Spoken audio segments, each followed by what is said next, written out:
안녕하세요. 경제적 자유를 꿈꾸는 삼전 장기 투자라는 삼전 불패입니다.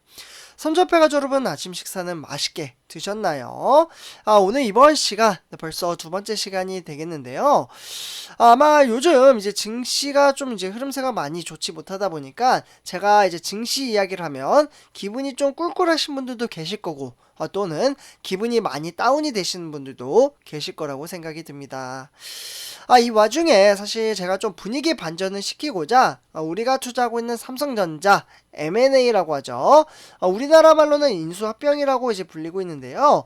이와 관련돼서 좀 설명을 드리려고 합니다. 지금 현재도 이제 지속적으로 외국인들과 국내 증권사에서는 우리가 투자하고 있는 삼성전자에 대한 M&A, 그러니까 인수합병에 대해서 상당한 관심과 주목을 끌고 있는데요. 그러면서 상당한 이제 소식이 많이 나오고 있습니다. 네, 그래서 제가 이제 천천히 정리한 내용을 우리 삼전불패 가족분들에게 설명을 천천히 해드리려고 합니다. 일단 이제 전 세계 메모리 반도체 시장 삼성전자가 1위죠. 그 다음 목표는 어디일까요? 네, 바로 시스템 반도체 분야입니다. 우리가 투자하고 있는 삼성전자는 시스템 반도체 시장에 1위를 목표로 좀 이제 나아가고 있는데요. 그러면 반도체는 크게 4단계로 나눠져서 좀 이제 탄생이 됩니다. 그러면 그 4단계 혹시 우리 삼전부패 가족분들 중에서 아시는 분 계시나요? 아마 아시는 분들은 이제 좀 오랫동안 투자하신 분들 중에서도 관심을 많이 기울여야 아신다라고 생각이 드는데요. 일단은 4단계로 구성이 되어 있으며 화면에 보시다시피 첫 번째로는 설계가 되겠습니다. 일단은 반도체를 설계를 하게 되면은 이와 토대로 생산을 하게 되고요. 생산을 하게 되면 어떻게 될까요? 네, 생산한 것을 고스란히 조립을 하게 되겠죠. 그런 다음에 이제 마지막으로 검사를 하게 됩니다. 그래서 최종적으로 이제 잘 만들어졌는지 검사를 한 다음에 유통 과정을 거쳐서 반도체가 탄생이 됩니다. 이렇게 화면에 보시다시피 설계, 생산, 조립, 그리고 마지막으로 검사 이렇게 좀 이제 구성이 되는데요. 삼성전자 이제 시스템 반도체 분야는 이제 팹리스입니다. 네, 팹리스라고 하면 반도체 설계와 개발 전문 업체, 그러니까 이러한 이제 기업으로부터 수주를 받아서 칩을 생산하는 파운드리 사업부와 그리고 직접 칩을 설계하는 시스템인 LSI라고 하는데요. 고밀도 직접 회로로 사업부로 좀 나뉜다라고 볼 수가 있겠습니다. 그렇기 때문에 삼성페어 여러분들 이러한 상황 속에서 우리가 투자하고 있는 삼성전자는 파운드리 점유율에서 2위를 달리고 있는데요. 지금 화면에 보시다시피 1위의 이제 대만의 TSMC는 52.9%로 독보적으로 1위를 달리고 있습니다.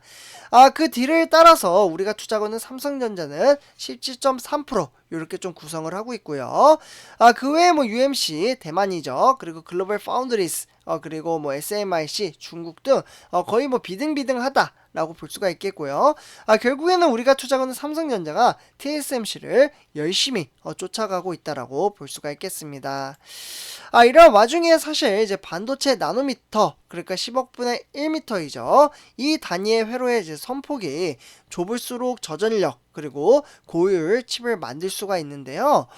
삼성전자는 기존의 이제 경쟁업체인 이제 세계 1위, 파운드리 세계 1위죠.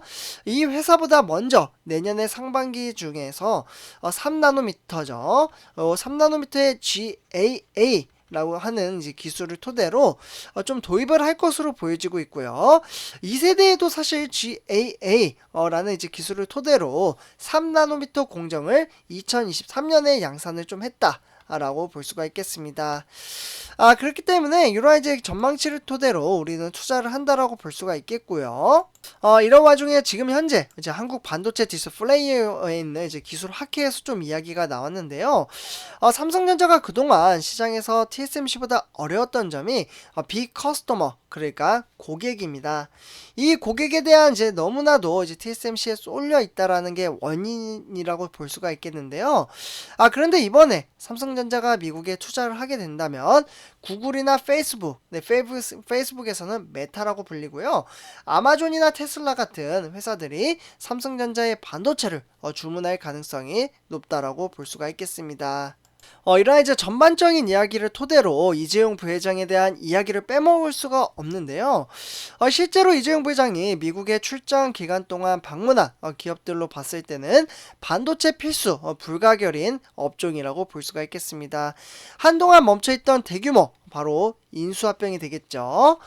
정말 기대가 되기도 합니다. 삼성패가 여러분들. 이게 어떻게 보면은 미국의 파운드리 20조를 투자하는 것보다도 더 깊게 좀 삼성전자가 이제 웨인들의 수급으로 인해서 상승을 할 수 있는 요인 중에 하나라고 저는 좀 생각을 하고 있는데요. 그 전부터 저는 지속적으로 이렇게 좀 말씀을 드렸습니다. 그렇기 때문에 한동안 이제 멈춰있던 대규모 M&A가 좀 이제 속도가 붙을 것으로 보여지고 있는데요. 삼성전자의 다음 승부수가 차량용 반도체 기업 인수 합병이라고 입을 모으고 있습니다. 사실 NXP라고 이야기가 나왔었는데 이게 좀 무산이 됐었죠. 그러면서 이제 삼성전자의 일단은 이제 M&A는 2016년 이제 미국 차량용 이제 전장 장비 기업인 하만, 네, 이미 아실 거라고 생각이 드는데요. 요 이제 하만에 지금 삼성전자가 인수 합병을 했었습니다. 네, 언제? 2016년에. 그러면서 이제 미국 차량용 전자 장비 기업이 하만 인터내셔널로부터 9조 4천억 원이라는 엄청난 금액을 투자를 좀 했고요. 그러면서 올해 초에 이제 열린 삼성전자 2000년 이제 4분기 컨퍼런스 콜에서도 실제로 이제 삼성전자 이제 책임자가 그러니까 CFO가 되겠죠. 이게 이제 CFO가 3년 내 의미 있는 M&A를 추진을 하겠다라고 발표를 했습니다. 그렇기 때문에 수년간 이제 지속적으로 M&A 대상을 좀 이제 신중하게 생각을 할 수 있고 검토를 해야 된다라고 말씀을 드릴 수가 있겠는데요. 대내 이제 불확실성으로 인해서 실행 시기가 이제 특정하기는 어렵지만 지금까지 준비해온 것을 토대로 봤을 때는 이번 정책 기간 내에 의미 있는 규모의 M&A 실현 가능성이 긍정적으로 보여진다라고 말씀을 드릴 수가 있겠습니다. 그래서 삼성전자는 사실 이제 통상적으로 R&D라고 하죠. 삼성페어 여러분들. 이게 바로 이제 기술 개발, 이렇게 개발이라고 좀 생각을 하면 되는데요. 삼성전자가 이제 성장을 할 수 있는 원동력이라고도 좀 생각을 하시면 좋을 것 같습니다. 그래서 요 R&D는 이제 비용으로 이제 처리를 하고, 그리고 시설 투자와 M&A는 보유 현금에서 충당하는 것으로 보여지고 있는데요. 그렇기 때문에 3분기 말 기준으로 봤을 때 삼성전자의 현금 보유액은 120조 4,700억 원이라고 볼 수가 있겠습니다. 그래서 지속적인 현금 증가는 회사의 경영 측면에서도 다소 좀 부담이 될 수도 있다라고 볼 수가 있겠고요. 그러면서 삼성전자가 이제 추진 중인 M&A가 이제 차량용 반도체 분야일 것으로 보여지고 있습니다. 이미 이제 몇 차례 이야기도 나왔었는데요.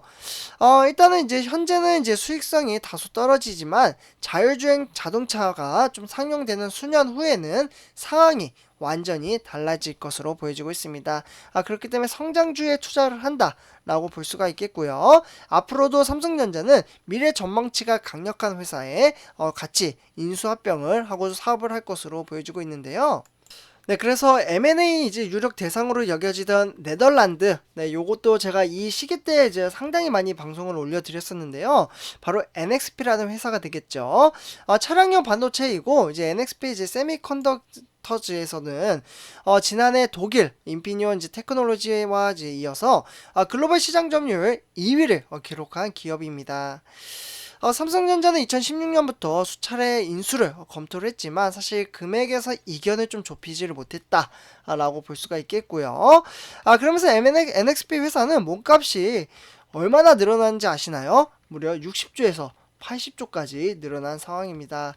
진작에 잡았으면 삼성전자는 더욱더 큰 회사로 있었을 텐데 이 부분은 조금 아쉽다라고 볼 수가 있겠고요.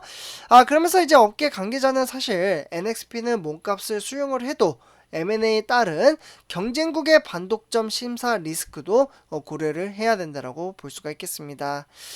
그렇기 때문에 2018년 이제 미국 반도체업에서도 퀄컴이 NXP를 인수하려다가 실패를 했는데 중국의 승인을 연기하면서 거부가 됐다라고 볼 수가 있겠습니다. 그리고 이와 더불어 이제 업계에서도 거론이 되고 있는 바로 차량용 반도체이죠. 네, 차량용. 우리나라에는 이제 현대차, 기아차가 있다라고 볼 수가 있겠고요. 이 차량용 반도체에 대한 M&A 같은 경우에도 지금 일단은 삼성전자가 좀 약한 부분이라고 볼 수가 있겠습니다. 그렇기 때문에 이제 대상 기업은 이제 고전압에서 강한 이제 반도체 기술에 특화된 미국 텍사스 인스트루먼트 또는 마이크로 테크놀로지 유닛 이러한 이제 분야에 대한 선두 업체에 일본의 르네사스 그리고 일렉트로닉스 그리고 독일의 인피니온 또는 이제 스위스의 ST 마이크로 일렉트로닉 등 다양한 회사가 거론이 되고 있습니다. 그중에 삼성전자는 사실 M&A 같은 경우에는 신중한 검토를 하고 있는 과정이기 때문에 현재는 확정된 바가 없다라고 이야기를 하고 있는데요. 그러나 외신이나 지금 이제 지속적으로 국내 증권사에서 나오는 이야기를 보면은 우리나라에 나올 가능성이 상당히 큽니다. 그래서 일단은 조만간 이제 인수 합병을 하게 되면은 우리 삼전불패 가족분들에게 빠르게 정보 전달을 해드리도록 하겠습니다. 네, 그러면 이번 영상 여기서 마치도록 하고요. 제 영상이 도움이 되셨다면 구독과 좋아요 한 번씩 부탁드리겠습니다. 네, 감사합니다.